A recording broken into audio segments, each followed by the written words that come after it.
नमस्कार. तर आता आजचा हा विषय आहे की आपल्या घरामध्ये आपण फ्रीज हे वापरत असतो. फ्रीज कसं झालेलं आहे, पूर्वी शहरातले लोकच फ्रीज वापरायचे. कारण त्यांना भाज्या वगैरे साठवून ठेवायला लागायचं म्हणून. पण आता सर्रासपणे म्हणजे गावागावात आणि अगदी छोट्या खेड्यागावात आणि तांड्यावर सुद्धा म्हणजे फ्रीजचा वापर होतोय. तर फ्रीज आपल्याला गरजेसाठी वापरायचा आहे, पण त्याची गरज जर खरोखरच आहे का याचा विचार करून तुम्ही फ्रीज वापरा, किंवा फ्रीज घेतानाही विचार करा की आपल्याला खरंच फ्रीजची गरज आहे का. तर कसं आहे की आपण फ्रीज आणलं का मग भाज्या आणून ठेवतो भल्या मोठ्या, मग त्या आपण 4-5 दिवस 8 दिवस त्या भाज्या आपण त्या फ्रीजमध्ये ठेवतो आणि ती फ्रीजमधल्याच भाज्या खात असतो. तर त्या भाज्याचा पण आपल्यावर शरीरावर दुष्परिणाम होत असतो. तर चांगल्याऐवजी वाईटच जर होत असेल तर मग ते फ्रीजमधल्या भाज्या कशाला वापरायच्या. आणि आपण काय करतो की अन्न शिल्लक राहिलं का फ्रीजमध्ये ठेवणार, मग दुसऱ्या दिवशी आपण ते अन्न बाहेर काढून गरम करून खाणार. म्हणजे ह्या सगळ्या गोष्टी आपण करत असतो. तर याच्यामुळे काय व्हायला लागलं, आणि फ्रीज घरात असल्यामुळं असं वाटतं आता 2 टाईमचा स्वयंपाक करून ठेवायचा आणि नंतर गरम करून खायचं, असं पण बऱ्याच जणांचं चालतं. आणि काही काही जणांचं तर आता हद्दच सोडायला पाहिजे. काही काही बायका म्हणजे सणाला पुरण करतात. आता समजा आता जर त्यांनी श्रावण महिन्यामध्ये जर पुरणाचा स्वयंपाक केला तर ते पुरण त्यांनी 4 सोमवारला पुरणाच्या पोळ्या करून खाणार. म्हणजे महिनाभर पुरणाच्या पोळ्या खातात, एकभर पुरण शिजवून. तर ते कितपत योग्य आहे, किंवा ते किती पौष्टिक आहे, किंवा त्याची चव काय राहणार आहे. तर ह्या सगळ्या गोष्टींचा विचार करायला पाहिजे. फ्रीज असल्यामुळं माणूस कसं हलगर्जीपणा करतो, किंवा म्हणजे स्वयंपाक 2 टाईमचा स्वयंपाक एकदाच करून ठेवायचा, खाऊ घालायचं. मुलांना पण कसं सारखं फ्रीजमधलं काढायचं, गरम करून खाऊ घालायचं, थंड गरम असं चालत राहतं. याच्यामुळेही आरोग्यावर परिणाम होतो. तुम्हाला जर फ्रीजची म्हणजे अत्यावश्यक गरज आहे तुमच्या घरामध्ये, म्हणजे समजा दूध, दही वगैरे अशा गोष्टी भरपूर राहतात, किंवा चीज वापरता, किंवा अशा म्हणजे बऱ्याच गोष्टी आहेत की अत्यंत गरजेच्या आहेत, कुणाच्या औषधी फ्रीजमध्ये ठेवायच्या असतात. अशा काही गोष्टी आहेत त्या करण्यासाठी तुम्ही फ्रीज घेऊ शकता.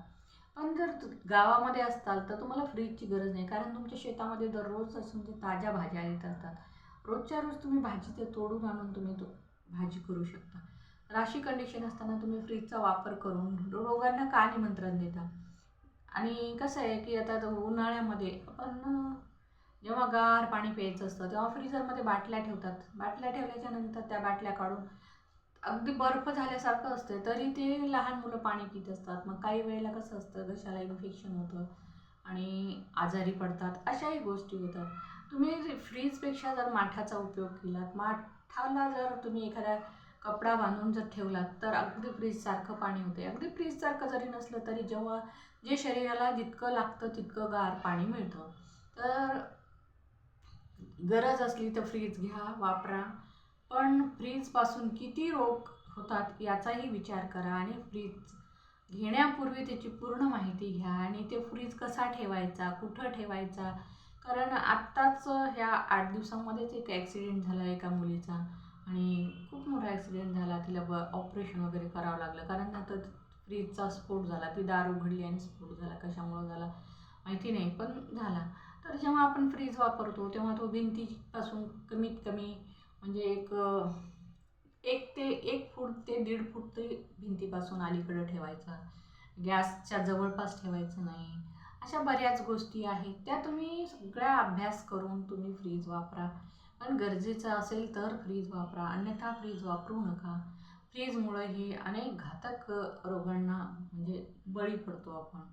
आता तुम्हाला मी सांगते, पण तुम्हाला सांगत असताना जर तुम्हाला वाटत असेल की माझ्याही घरी फ्रीज असेल किंवा मीही फ्रीज वापरत असेल, तर तो तुमचा गैरसमज आहे. मी फ्रीज वापरत नाही. मी अजूनही फ्रीज घेतलेला नाही आहे, कारण मी फ्रीजच्या अगदी विरोधातच आहे. म्हणून माझ्या घरामध्ये इतके दिवस फ्रीज आलेला नाही. म्हणजे माझं कसे तत्व आहेत, मला फ्लॅट आणि फ्रीज ह्या 2 गोष्टी आवडत नाहीत. आता माझ्या घरातल्या लोकांना फ्लॅट घ्यावा असा वाटतो, पण मला फ्लॅटमध्ये राहायलाही आवडत नाही आणि फ्लॅट घ्यायलाही आवडत नाही. कारण माझे जे स्वतःचे प्लॉट आहेत आणि घरं आहेत बांधलेले, तर मग फ्लॅट कशाला घ्यायचा. आपण फ्लॅट घेऊन म्हणजे विनाकारण घराची खरेदी तरी का करायची. आपल्याकडे एक घर आहे तर आणखी 2-4 घरं कशासाठी घ्यायची. गरज असली तर घ्या ना. तुम्हाला 4 मुलं आहेत किंवा तुमची फॅमिली मोठी आहे तर 4-4 5-5 घर घ्या. पण जर तुमची फॅमिली छोटी असेल तर एकच घर ठेवा. आता हे कशामुळं सांगत असेल तर याचाही एक अर्थ आहे. आणि कसं आहे, आपण घर घेतो किंवा प्लॉट घेतो, फ्लॅट घेतो, जेही काही घेणार तर आपल्याला आपली जमीन तिथं वापरली जाते. म्हणजे आपला जमीनचा जो भाग आहे तो कमी होतो.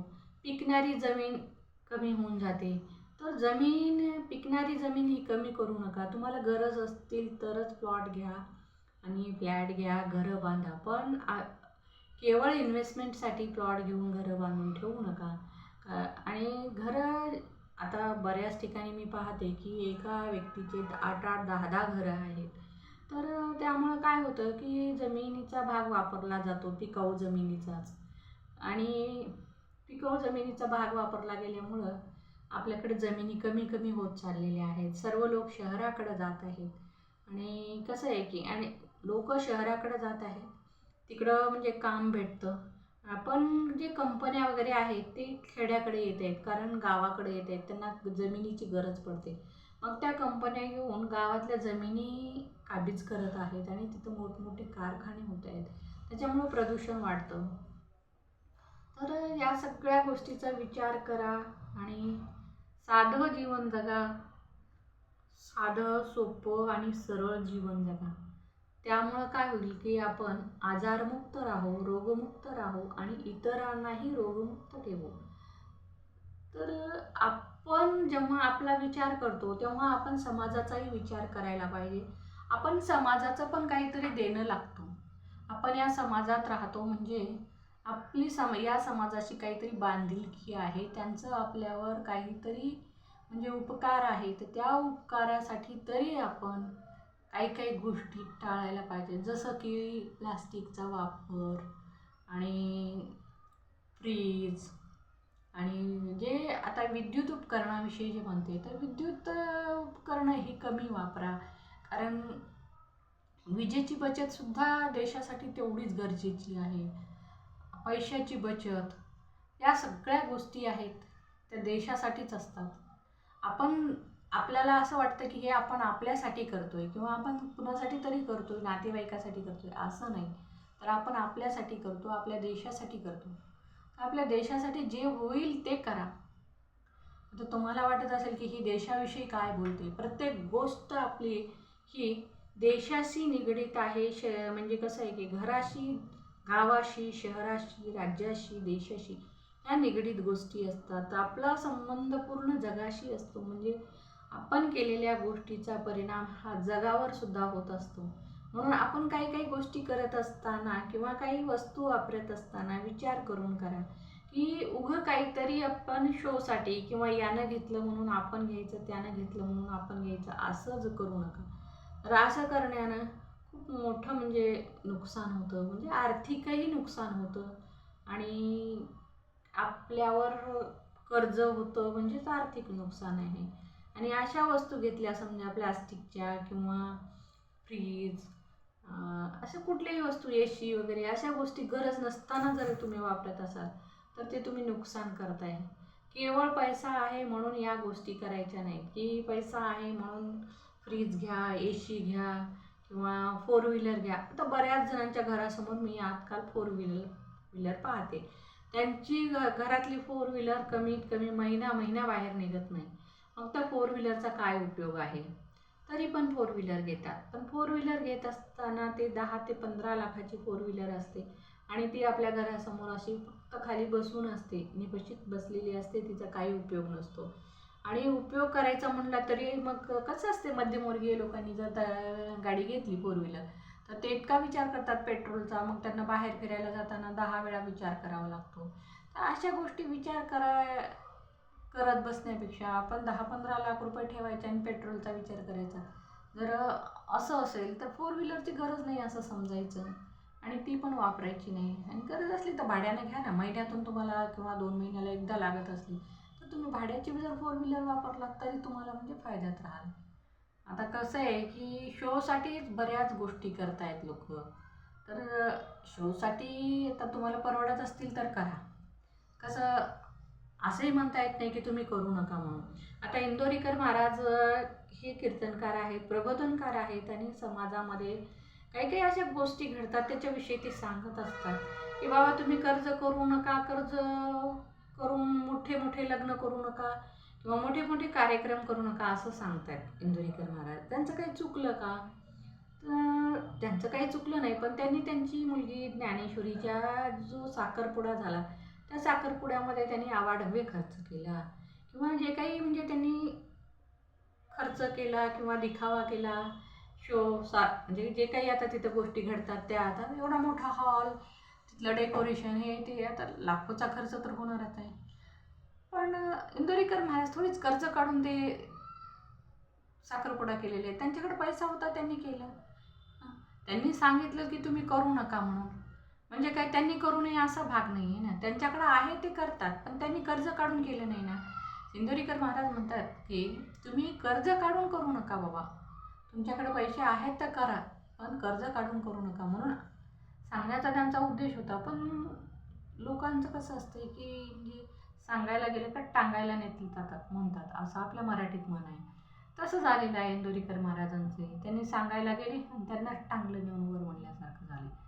आणि तर अशा गोष्टी घडतात. आता मी जर काही सांगले आणि मग माझ्याविषयी तसं काही घडलं तर बोलतात, म्हणतात सांगते, दुसऱ्याला सांगते आपण करायचं ते करते. आत्तापर्यंत तरी मी फ्रीज घेतलेलं नाही, हे एवढं नक्की आहे. माझ्या घरात येऊन कधीही तुम्ही होऊ शकता. आणि माझ्या घरामध्ये असं नाही की भल्या मोठ्या वस्तू आहेत किंवा असं काही नाही आहे. मी जेवढ्या गरजेच्या आहेत तेवढ्याच वस्तू ठेवत असते. माझ्याकडं शोसाठी मग काही जागा नाही आहे म्हणजे वस्तू ठेवायला. आणि माझा पैसा तशा फालतू गोष्टींसाठी पण नाही आहे की डेकोरेशन करण्यासारख्या. तर माझं हे कसं आहे, साधं जीवन आहे आणि विचारसरणी चांगली ठेवायचा प्रयत्न करते. पण कसं असतं की समाज, वातावरण आणि घरगुती वाद ह्या सगळ्या गोष्टी असतात, प्रत्येकाच्याच घरामध्ये असतात. प्रत्येकाचे विचार वेगळे असतात, मतं वेगळी असतात. त्याच्यामुळं घरामध्ये पण कसं असतं की ज्याचे त्याच्या मताप्रमाणे वागत असतात. आता जर मी ही गोष्ट अशी सांगितली आणि उद्या माझ्या मुलानं फ्रीज घेतला तर आता त्याला मी काय करणार आहे की त्याच्याकडे गरज असेल तर तो घेईल वगैरे, पण मी माझ्या आयुष्यात तरी घेणार नाही माझ्या गरजेसाठी. आणि का मला गरज पण नाही आहे त्या गोष्टीची. हे असं आहे. आणि प्रत्येक गोष्ट लोक काय करतात की एकमेकाशी ज्या निगडीत गोष्टी आहेत त्याच्याशी त्याचा म्हणजे जोड लावायला पाहतात किंवा ही इतकं बोलते मग हिच्या घरची परिस्थिती काय असणार आहे, हिच्या घरात कुठलं काय असणार आहे, हे एक्स्ट्रा खर्च करतात का, असं वगैरे सगळ्या गोष्टी चालतात. पण कसं आहे, व्यक्ती तितक्या प्रकृती, त्याच्यामुळं प्रत्येक व्यक्तीचं हे मत वेगळं असतं. माझं मत वेगळं असेल, माझ्या मुलाचं वेगळं असेल, माझ्या नवऱ्याचं वेगळं असेल किंवा माझ्या आईचं वेगळं, भावाचं वेगळं, बहिणीचं वेगळं, प्रत्येकाचं मत वेगळं असेल. एकाच घरामध्ये राहून हे सगळ्यांची मतं वेगवेगळी असतात. पण हे माझं स्वतःचं एकटीचं मत आहे आणि मी हे तुम्हाला सांगत आहे की फ्रीज गरज असेल तर वापरा, प्लास्टिकचं पण गरज असेल तरच वापर करा, नाही तर प्लास्टिकचा वापर करू नका. कारण प्लास्टिकमुळं खूपच म्हणजे हानिकारक रोग तर होतच आहेत आणि खूप मोठी हानी पण होत आहे. आता हे सगळं प्लास्टिक कुठं जाणार, हा का म्हणजे याला आपण नष्ट पण करू शकत नाही. हे पुन्हा पुन्हा कुठल्या तरी रूपाने तयारच राहणार आहे. आपण जाळलं तरी याच्यामधून म्हणजे असं दूषित हवा निघणार आहे आणि ती दूषित हवा आपल्या सगळ्यांनाच परेशान करणार आहे. तर प्लास्टिक मुक्त जीवन जगा, प्लास्टिक वापरू नका आणि गरजेच्याच वस्तू घ्या, गरजेचेच गोष्टीचा वापर करून जीवन जगा, असं माझं मत आहे. आता तुम्ही कपड्याची खरेदी करताना आजकाल तर आवाढव्य कपड्यांची खरेदी केली जाते. कपड्यांची खरेदी काय, पूर्वी आम्ही जेव्हा लहान होतो तेव्हा कसं होतं की 2 ड्रेस राहायचे प्रत्येक म्हणजे मुलांना वगैरे, म्हणजे सणावाराला वगैरे एखादा ड्रेस घेतला तर तो जपून ठेवून कुठे कार्यक्रमाला वगैरे घालायचे असं राहायचा.